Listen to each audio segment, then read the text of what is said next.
하나님의 형상으로 지음받은 사람들이 그 형상을 버리고 타락하자 하나님은 홍수 심판으로 그들을 멸하셨습니다. 그러나 여자의 후손을 남겨야 하셨기에 노아의 가족들을 살려주셨지만 그것도 인간의 죄악된 삶을 멈추게 하지 못했습니다. 그들은 시간이 지나면서 홍수 심판은 망각하게 되었고 창조주 하나님을 대적하는 문화가 번성하기 시작했는데요. 그 타락의 상징이 바로 시날 평지에 세운 바벨탑이었습니다. 그들은 이제 홍수 심판은 안 당하겠다 결의하고 하늘을 대적하는 바벨탑을 건설했는데요. 하나님은 그들의 언어를 혼잡하게 하셔서 흩어버리셨습니다. 하나님은 피조물이 자신들의 위치에서 벗어나 창조주를 대신하는 우상을 섬기거나 창조주를 대체하여 그 자리를 차지하려는 사악한 세상에서 한 사람을 불러냈습니다. 그의 이름은 아브라함입니다. 오늘 말씀은 믿음의 조상이라 불리는 아브라함에 대한 말씀입니다. 오늘 본문은 창세기 12장 1절부터 9절이고요. 1절부터 3절, 7절부터 9절 말씀까지 읽겠습니다. 여호와께서 아브라함에게 이르시되 너는 너의 고향과 친척과 아비집을 떠나 내가 내게 보여줄 땅으로 가라. 내가 너로 큰 민족을 이루고 내게 복을 주어 내 이름을 창대하게 하리니 너는 복이 될지라.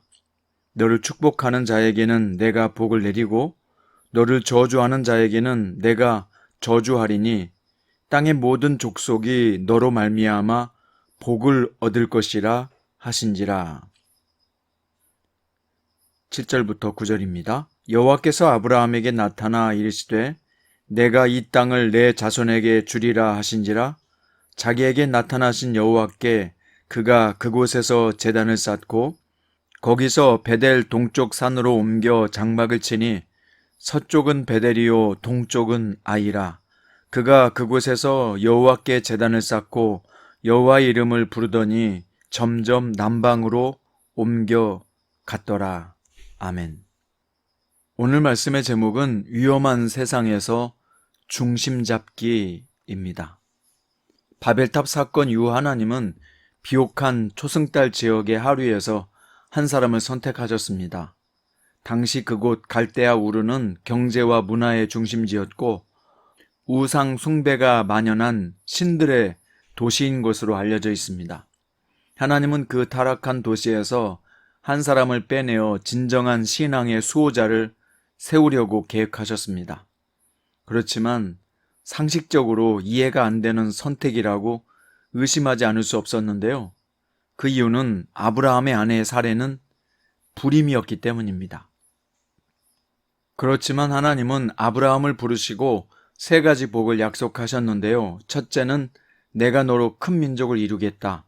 둘째는 모든 민족이 너로 말미암아 복을 얻게 하겠다. 셋째는 땅을 주겠다는 것이었습니다. 하나님은 큰 민족을 이루거나 세상을 구원할 만한 배경이나 능력이 전혀 없어 보이는 한 사람을 선택하심으로써 진정한 구원자는 하나님이심을 천명하고자 하신 것입니다. 또한 아브라함을 축복하는 자를 축복하고 저주하는 자를 저주하신다고 선언하심으로써 아브라함 편에 서 주겠다고까지 약속하셨습니다. 이것은 곧 아브라함이 하나님의 사람이 되어야 한다는 약속이기도 했지요. 이처럼 하나님은 가능성이 없는 자를 선택하시고 연약한 자를 들어 쓰셔서 위대한 일을 이루시는 분입니다. 아브라함이 믿음의 조상이 될 수 있었던 이유가 뭘까요? 오늘 본문에 보면 그는 하나님의 말씀을 믿었고 순종했다는 데 있습니다. 하나님께서 아브라함 한 사람만 부르셨는지 아니면 많은 부르심 중에 아브라함 한 사람만 순종했는지는 알 수 없습니다. 그러나 우리가 알 수 있는 중요한 사실은 아브라함은 하나님의 제안에 호의적이었고 자신의 남은 인생을 걸어도 좋다고까지 결단했다는 것입니다. 그래서 그는 무려 75세가 되는 노령에도 불구하고 갈대아 우르를 떠나 하란으로 올라갔고 아버지가 죽은 이후에는 조카 롯을 데리고 가나안 땅으로 이주하게 됩니다. 고대 사회에서 아들이 없다는 것은 후계자가 없다는 뜻이요, 그 세력이 단절됨을 의미했습니다. 그는 아들이 없었기 때문에 큰 세력을 지니지 못했고 누구에게도 존재감을 인정받지 못했을 것입니다. 이런 처지에 이미 기득권 세력이 자리 잡은 가나안 땅에 정착하여 산다는 것은 결코 쉬운 일이 아니었습니다. 하지만 그런 상황은 고려하지 않은 채 아브라함은 가나안의 세겜 땅으로 진입하여 들어갔습니다. 그가 들어간 이유는 오직 하나, 하나님의 약속의 말씀만 믿고 간 것입니다. 우리가 사는 이 시대는 하나님의 말씀으로 살기는 분명 어려운 시대라고 말합니다.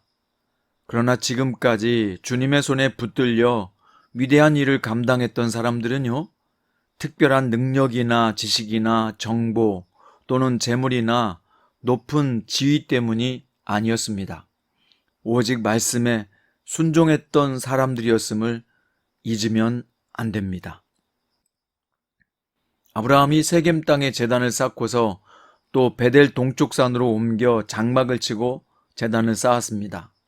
하지만 살기가 녹록하지 않았는지 그는 다시 남방, 즉 네겝으로 이동했는데요. 이 남방은 네겝의 광야라는 의미도 갖고 있습니다. 따라서 타 지역 출신인 아브라함이 기득권 세력에 밀려 사람이 없는 광야로 갔다는 해석도 무리한 것이 아닙니다.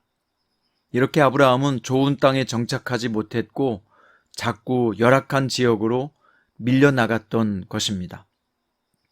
아브라함은 하나님의 약속의 말씀을 따라갔지만 기름지고 경작하기 좋은 옥토에 정착하지 못했습니다.